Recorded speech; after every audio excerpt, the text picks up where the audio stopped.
Sejak perintah PKP dilaksanakan sejak Mac lalu, kemudiannya PKPB dan diikuti pula dengan PKPP, kerajaan telah mengumumkan 4 pakej rangsangan dan pemulihan ekonomi. Pakej-pakej ini adalah prihatin pakej tambahan, bencana dan juga kita prihatin, yang bertujuan membantu rakyat, perniagaan dan ekonomi.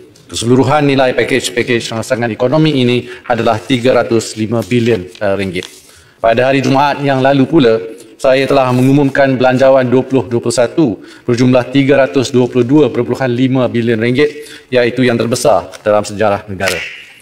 Di bawah pakej-pakej rangsangan, antara inisiatif yang telah dilaksanakan untuk memberi kelegaan sementara ataupun temporary relief dengan izin kepada rakyat bagi menampung kos keperluan harian adalah BPN dan tambahan RM100 pada one-off BSH. Bantuan tunai one-off kepada golongan yang mudah terjejas meliputi OKU, ibu tunggal serta sukarelawan khidmat bantu di rumah. Selain itu, bantuan tunai one-off juga turut disalurkan kepada golongan pemandu taksi, pemandu pelancong, pemandu bas pelancong dan pemandu e-hailing serta bantuan khas kepada pelajar di IPT. Kesemua bantuan ini merupakan inisiatif berbentuk one-off bertujuan membantu rakyat dalam tempoh jangka masa pendek. Setakat 23 Oktober, untuk bantuan bersifat one-off, kerajaan telah menyalurkan sebanyak 11.9 bilion ringgit kepada seramai 16.3 juta penerima. Kerajaan juga mengurangkan tekanan beban kewangan isi rumah dengan bentuk bantuan lain seperti pemberian diskaun bil elektrik dan juga pengecualian bayaran sewa rumah membabitkan rumah PPR disewa atau transi dalam pengurusan Kementerian Perumahan dan Kerajaan Tempatan dan juga DBKL.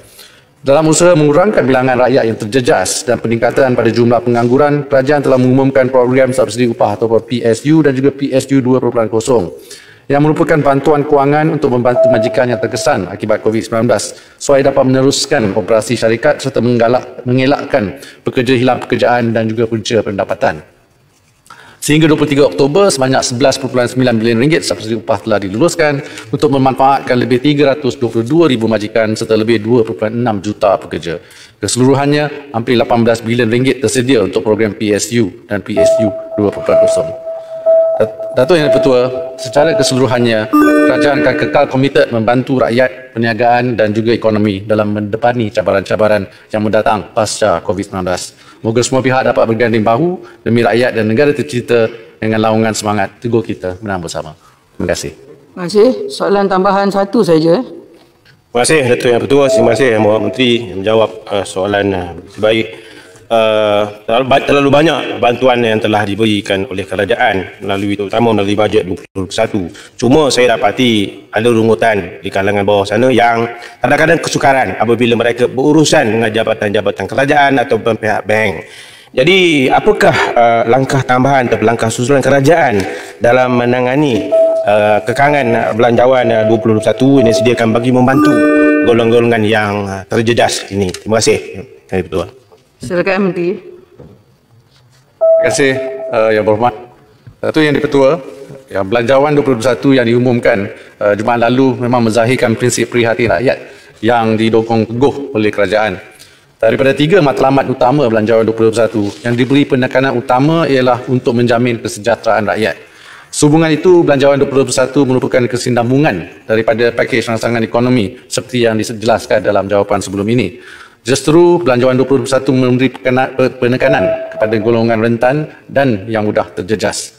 Antara bantuan yang disalurkan ialah BPR, iaitu BSH atau bantuan prihatin rakyat, iaitu BSH yang ditambah baik dan diluaskan skop daripada 4.3 juta rakyat kepada 8.1 juta rakyat. Ini peruntukannya 6.5 bilion ringgit. Langkah baru juga 1.5 bilion ringgit jaringan prihatin, di mana RM180 diberikan secara one-off berbentuk kredit telekomunikasi, perlindungan MySalam dan juga program bantuan kebajikan pada bantuan kanak-kanak yang ditingkatkan sampai RM1,000 sebulan. Ini total kosnya ialah RM2.2 bilion pada semua bantuan-bantuan OKU, bantuan warga emas dan sebagainya. RM400,000 per 5 keluarga miskin.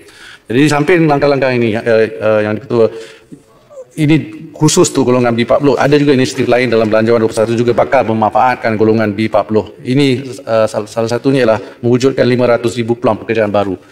langkah memperkukuhkan perkhidmatan kesihatan awam dan juga langkah-langkah lain yang untuk kesejahteraan rakyat secara umumnya. Terima kasih.